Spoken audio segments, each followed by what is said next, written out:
Have you ever stopped to consider that the future you desire already exists right now, waiting only for you to choose it? This isn't about attracting, manifesting, or daydreaming. It's about consciously selecting, accessing a dimension where past, present, and future coexist, and deliberately deciding which timeline you will live. This possibility isn't science fiction, but ancient, tested, and proven knowledge that has been kept secret so only a few could use it. Today, you'll discover how to enter the exact state Neville Goddard described, the moment when the veil between dimensions opens and the cosmic mirror reorganizes your reality. If this message stirs something inside you, write in the comments, "I choose my future." This will be your first public declaration that you are ready to take control of your reality. To understand how it's possible to consciously shape your future, we must turn to the work of one of the most daring researchers of consciousness, Jacobo Grinberg. A Mexican scientist and psychophysiologist, Grinberg dedicated decades to studying the relationship between mind and reality, merging rigorous scientific investigation with ancient knowledge. His theory of the neuronal field describes an invisible fabric of information connecting every point in the universe, shaped directly by states of consciousness.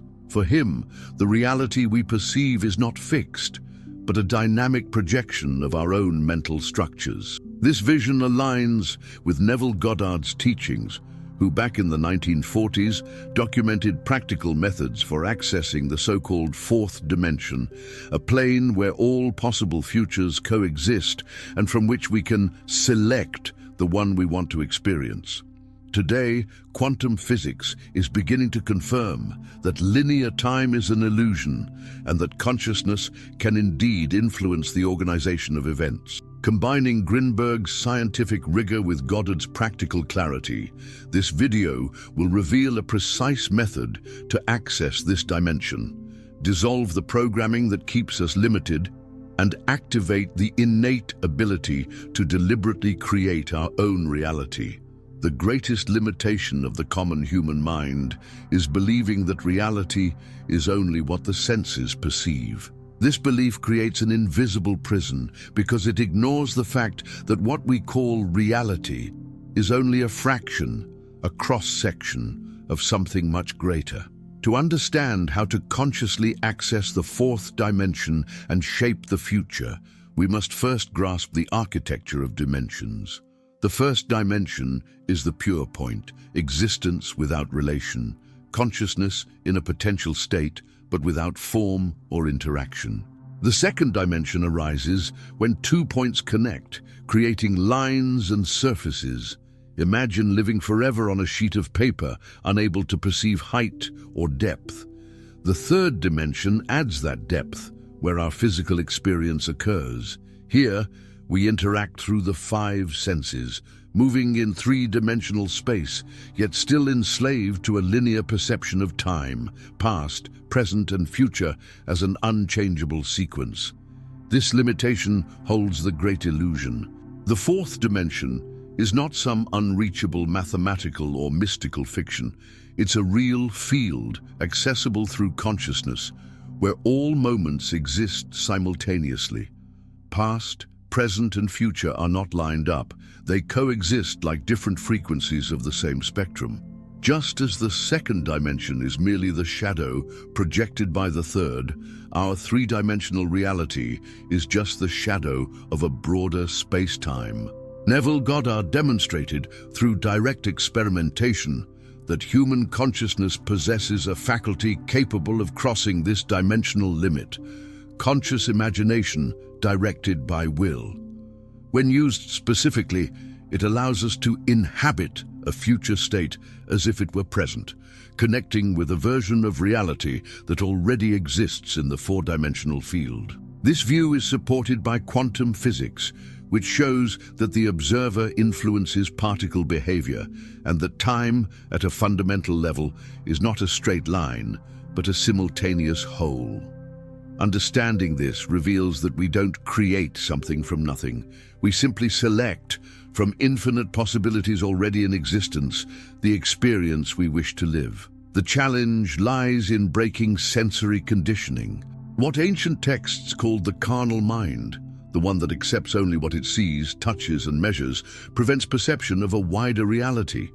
It's like living in a cave lit only by a torch that shows the walls but hides the exit.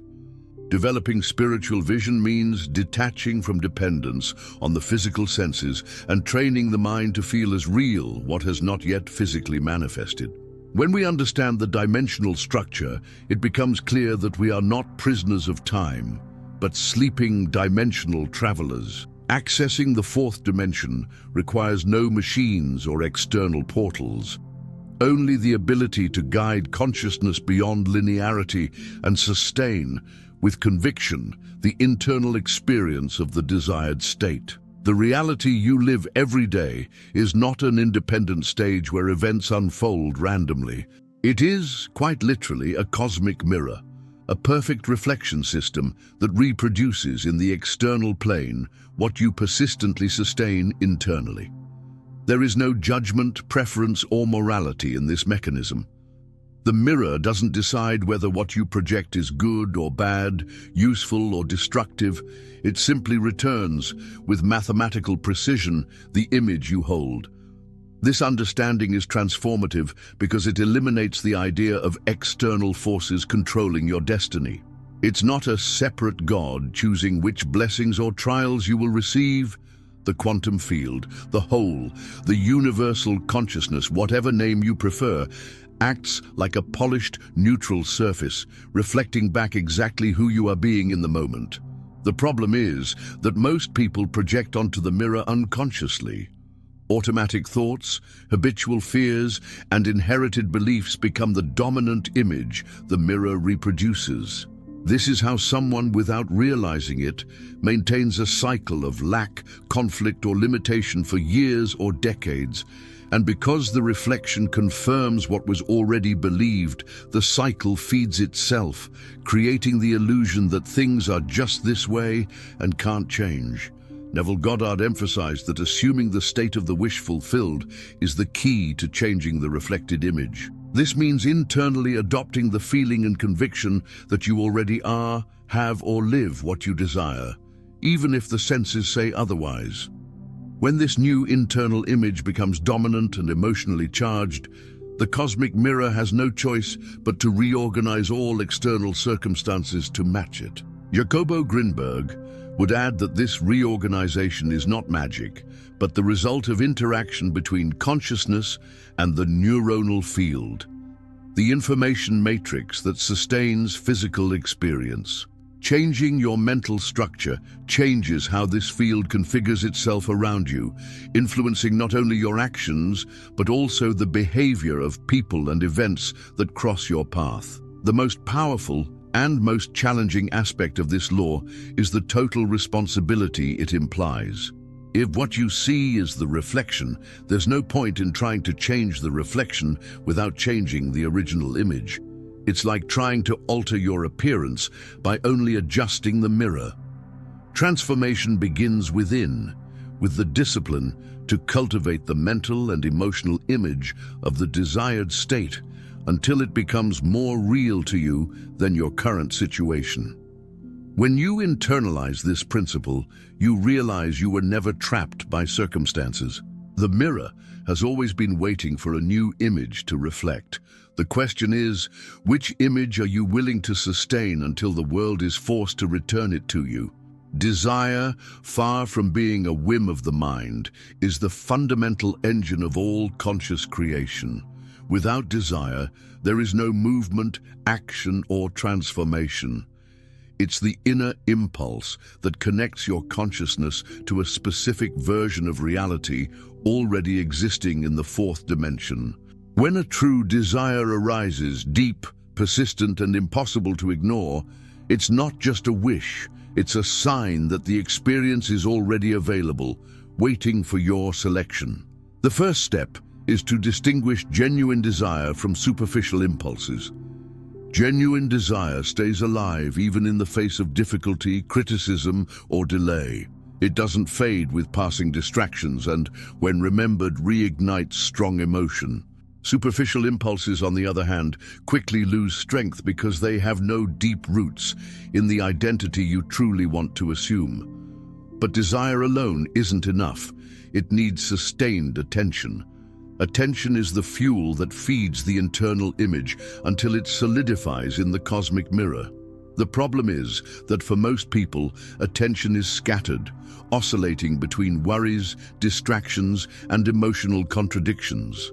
When you keep your focus on undesired states, fear, lack, doubt, you are, without realizing it, cultivating exactly those realities. Neville Goddard taught that attention is selective by nature, and the secret is to learn to live mentally in the scene of the wish fulfilled.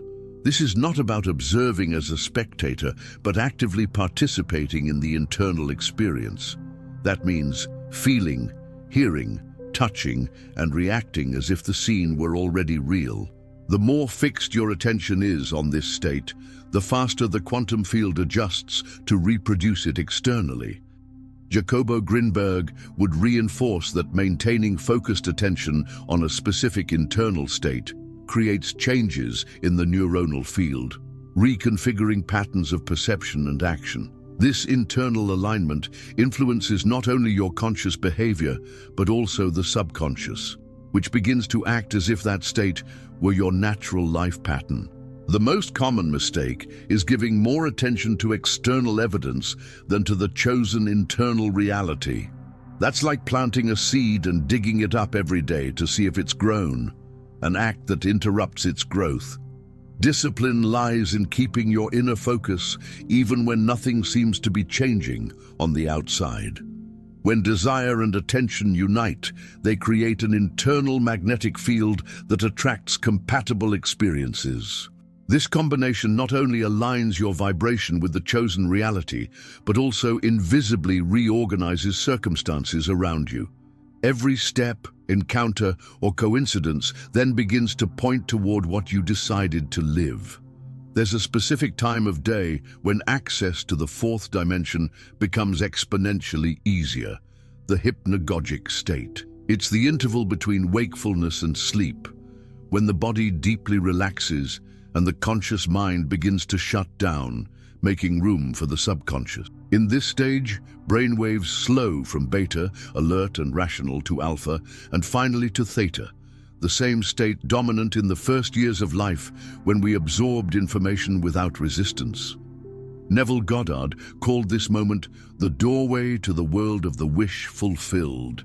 He taught that by falling asleep while sustaining a scene that implies your goal is achieved, the subconscious accepts this image as fact and begins to reorganize the external reality to match it. This is not about asking or waiting, but about assuming, at the instant the veil between dimensions thins, the identity of your desired future. Jacobo Grinberg would explain that in this state, perception of the neuronal field expands, allowing more direct contact with the four-dimensional structure where all futures coexist. What you project in this moment does not encounter the logical resistance of the waking state, and so it imprints strongly on the fabric of reality. The practice requires certain conditions to be effective. First, completely relax the body, whether lying down or sitting comfortably, until it almost disappears from your awareness. Then bring to mind a simple, short scene filled with meaning, something that would naturally happen after your wish is fulfilled. It's not the moment of the event itself, but something that indirectly confirms it, like hearing a friend congratulate you. The crucial point is to experience the scene as a participant, not an observer.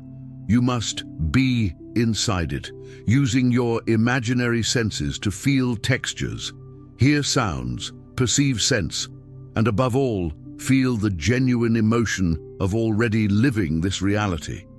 The more real this emotion, the deeper it imprints. In this state, repetition gains power. By mentally repeating the scene until it becomes vivid and almost tangible, you create a link between your current consciousness and the version of yourself already living the outcome. Falling asleep immersed in this experience allows the subconscious to maintain the vibration throughout the night, influencing thoughts, perceptions, and decisions in the days to come. The most common mistake is taking worries, frustrations, or undesired scenes into sleep, reinforcing in the subconscious exactly what you want to avoid. Discipline lies in deliberately replacing these images with the state you wish to experience. In the hypnagogic state, you're not just imagining, you're navigating between dimensions. It's the daily moment when you become the conscious architect of your own destiny. The method for consciously selecting your future is not complicated, but it requires precision, intelligent repetition, and emotional discipline. Here's the practical step-by-step to apply tonight. First, define with surgical clarity what you want. No vague goals. Write in a single, simple sentence the desired state, then create a short scene that would naturally happen after that desire is fulfilled. It's not the scene of the event itself, but an unmistakable sign it has succeeded, like congratulations, a confirmed email, or an everyday gesture that would only exist after the result. Second, prepare the environment. Low light, silence, phone out of reach. Sit or lie down comfortably. Your body must become irrelevant so your mind can take control. Third, take 3 cycles of deep, slow breathing, extending the exhale until you feel your body heavy and your mind quieter. Let your attention retreat from the external world and rest on your chosen scene. Fourth, enter the scene as a participant. Look through your own imaginary eyes. Use all your inner senses, the sound of the congratulatory voice, the texture of signed paper, the weight of an object in your hands. Focus on one gesture that condenses everything, like feeling a handshake or reading the word approved. The simpler, the more powerful. Fifth, condense the scene into a short 5 to 10 second loop and repeat until it gains sensory density. If images waver, use a short phrase implying completion like "thank you" or "it is done," synchronized with the internal gesture. A good practice is to mentally repeat the scene 6 times with full engagement, as this number helps bypass initial resistance and stabilize the new state. Sixth, charge the scene with compatible emotion. It's not forced euphoria, but the natural feeling of already living it. Relief, gratitude, quiet certainty. Emotion is the glue that fixes the new premise in the subconscious. Seventh, fall asleep inside the scene.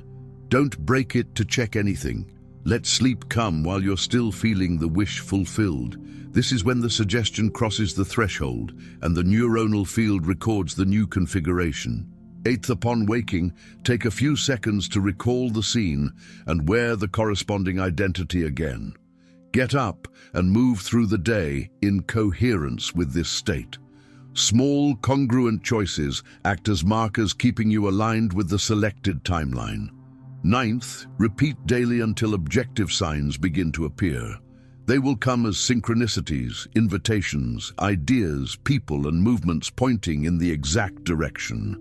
Record everything in a journal to train your attention on confirmation, not doubt. 10th, practice single focus. Work on one desire at a time until the new state is consolidated. When you feel the sense of fulfillment arise spontaneously, you can move on to the next. This is the protocol, simple, direct, and unfailing when carried out consistently. Tonight, choose your scene, step into it as if returning home, and fall asleep in it. The mirror of reality will do the rest. Even knowing the power of accessing higher dimensions to shape their own reality, many people make mistakes that weaken or even completely nullify the process.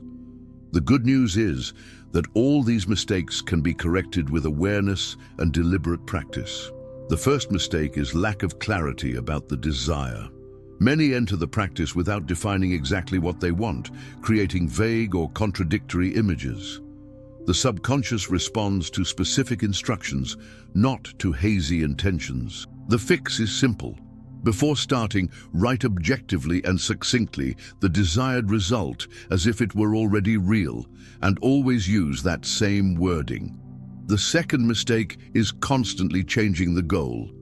Today, the person wants a promotion, tomorrow a career change, then to start a business.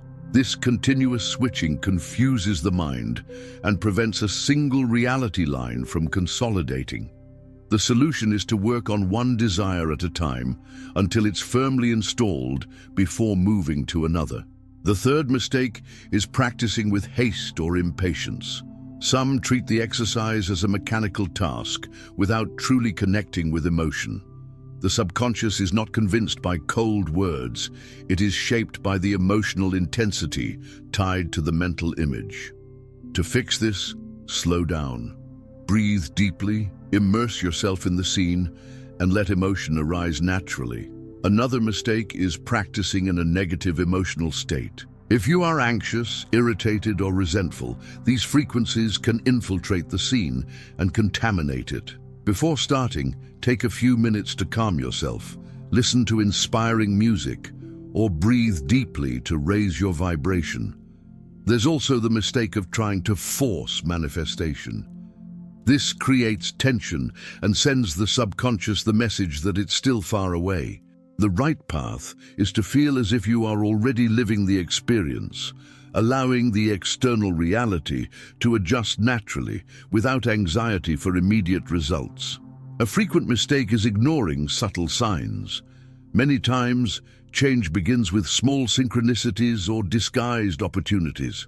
Not noticing them causes you to miss chances to act in alignment with the new state. To avoid this, maintain full awareness during the day and record in a journal any event that seems related to your goal.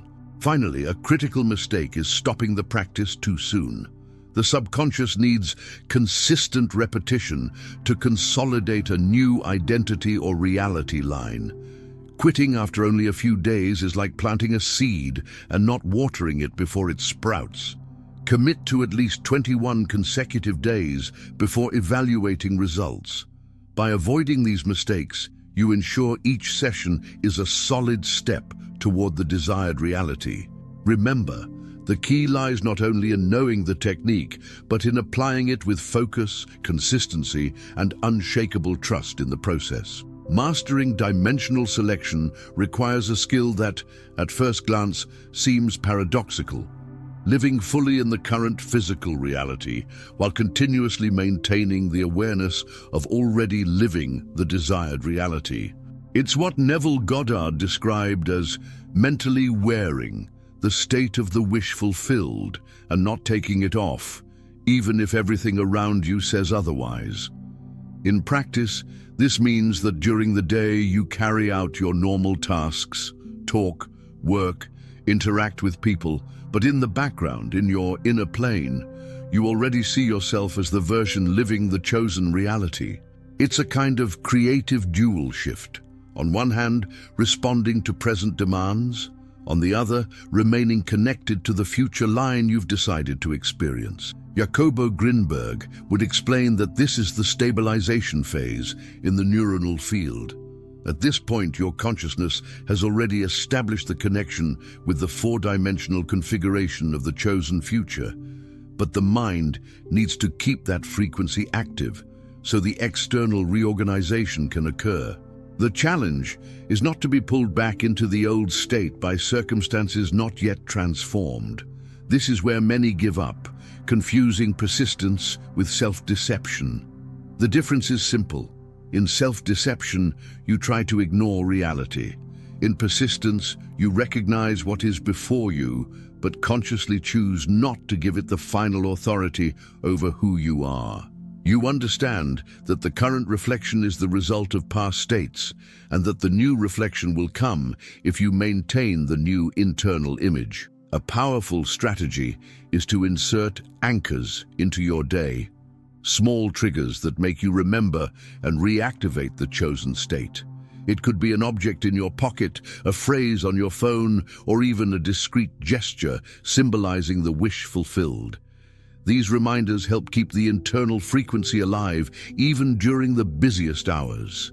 Another essential aspect is reacting to the world from the new state. If, internally, you are already the person living a certain reality, your responses to situations automatically change. This creates a cycle of coherence. Your actions and decisions begin aligning with the desired future, accelerating its physical manifestation. At first, this dual living may feel forced, but with practice, it becomes natural. The desired state stops being an occasional imagination and becomes the constant background of your perception. At this point, circumstances begin to change more visibly as the new frequency becomes dominant. Living in two realities simultaneously is, in fact, the bridge between imagination and physical experience. It's the process by which you stay on the right road without getting lost in the curves of the present, until the two realities merge and the chosen one becomes your new now.